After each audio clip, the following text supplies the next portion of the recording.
কখনো পিচ ঢালা রাস্তায় কিংবা কখনো সিমেন্টের ছোট্ট একটা মাঠ, চারপাশে বন্ধুদের হাসি ঠাট্টা আর লোকারণ্যের ভিড়ে 11 বছর বয়সী একটা কিশোর বলকে নিয়ে নাচাচ্ছে নিজের খেয়াল খুশি মতো। ড্রিবলিং আর স্কিল দিয়ে নিমিশেই ভেঙে ছুড়ে দিচ্ছে প্রতিপক্ষের সাজানো ডেরা। মাঠের প্রতিটি ইঞ্চিকে বানিয়ে নিয়েছিল ক্যানভাস, আর বলটাকে রং তুলি নিজের ইচ্ছে মতো এঁকে যাচ্ছে আলপনা।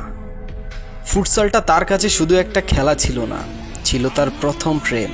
সেই প্রেম থেকেই উত্থান হয়েছিল এক শৈল্পিক ফুটবলের শিল্পকার, Neymar da Silva Santos Junior. 5 ফেব্রুয়ারি 1992 সাল ব্রাজিলের মৌগি দাস ক্রুসেস শহরে জন্মগ্রহণ করেছিল এই ফুটবলের শিল্পকার। অভাবের সংসার, চারপাশে নিথর পরিবেশ আর দুর্বিষহ জীবন, সবকিছু একপাশে রেখে ছেলের ইচ্ছা আর বাবার স্বপ্ন নিয়ে ছুটে যেতেন শহরের এক প্রান্ত থেকে অপর প্রান্তে। এভাবেই একদিন ব্রাজিলের বিখ্যাত স্কাউট বেতিনহোয়ের নজরে পড়েন নেইমার। ছোট্ট বালকটার পায়ের জাদুতে মুগ্ধ হয়ে যান তিনি। ফুটসাল গ্রাউন্ড থেকে তুলে নিয়ে যান সান্তোসের যুব উন্নয়ন একাডেমিতে, ভর্তি করে দেন স্থানীয় ক্লাব পর্তুগেজা সান্তিস্তাতে। তারপর থেকে আর ফিরে তাকাতে হয়নি। নিজের ফুটবলীয় স্কিল আর পায়ের জাদুতে মুগ্ধ করে ফেলেন সবাইকে।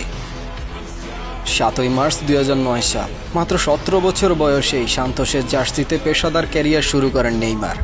15 মার্চ মৌগি মিরিমের বিপক্ষে নিজের পেশাদার ক্যারিয়ারের প্রথম গোলের মাধ্যমে শুরু করে সান্তোসের জার্সিতে করেন 136টি গোলের অনন্য রেকর্ড। জিতেছেন কোপা লিবার্তাদোরেস, ক্যাম্পেওনাতো পাউলিস্তা ও কোপা দা ব্রাজিল ট্রফি। ফ্লামেঙ্গোর বিরুদ্ধে এক নান্দনিক গোল করে জিতেছেন ফিফা ফুসকাস অ্যাওয়ার্ড। আলোড়ন পড়ে যায় স্প্যানিশ গণমাধ্যমে। শুরু হয় নেইমারকে নিয়ে স্প্যানিশ ক্লাবগুলোর জল্পনা কল্পনা। সব জল্পনার অবসান ঘটিয়ে বার্সার তৎকালীন প্রেসিডেন্ট সান্দ্রো রোসেল নেইমারকে সান্তোস থেকে বার্সেলোনায় নিয়ে আসেন। পরের গল্পটা সবারই জানা। এক সোনালী যুগের শুরু হয় নেইমারের জীবনে। 2013 থেকে 17 5 বছরের ক্যারিয়ারে বার্সার হয়ে করেন 105টি গোল ও 76টি অ্যাসিস্ট। অর্জন করেন 2টি লা লিগা, 3টি কোপা দেল রে, 1টি ক্লাব বিশ্বকাপ, 1টি ইউএফএ সুপার কাপ ও 1টি কোপা দা স্পেনা এবং স্বপ্নের চ্যাম্পিয়ন্স লিগ।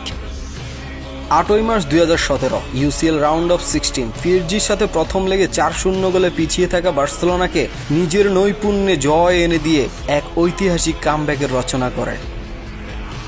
2017 সালের 3 আগস্ট হঠাৎ করেই বার্সা থেকে রিলিজ ক্লজ করে ফুটবল ইতিহাসের রেকর্ড সর্বোচ্চ 222 মিলিয়ন ইউরোর বিনিময়ে নেইমারকে পিএসজিতে নিয়ে যান নাসের আল খেলাইপি। হয়তো পিএসজির বিপক্ষে সেই ম্যাচটার প্রেমে পড়েই এই সিদ্ধান্ত নেন তিনি।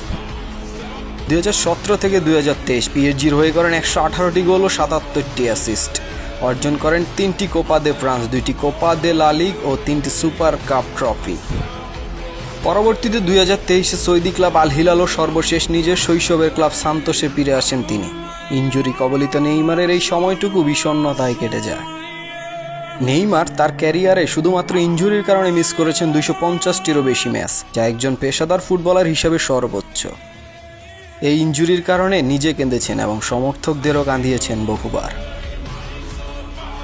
নেইমার শুধুমাত্র একজন ফুটবলার নয়, সে এক রঙিন গল্প, প্রেমময় ছায়া, যার পায়ের ছোঁয়ায় বল নাচে আর হৃদয়ে জেগে ওঠে ছন্দ।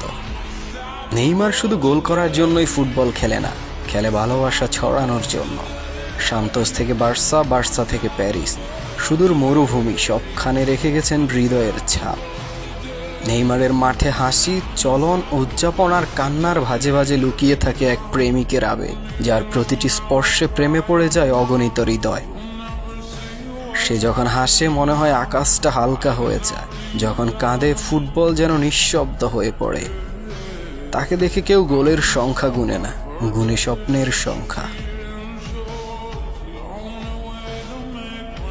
নিস্তব্ধ বিকেলে যখন একা একা কল্পনার রাজ্যে হারিয়ে যাই, তখন ভাবতে থাকি, নামের পাশে নেই কোনো বিশ্বকাপ, নেই কোনো ব্যালন ডি'র কিংবা কারি কারি ট্রফির সমাহার।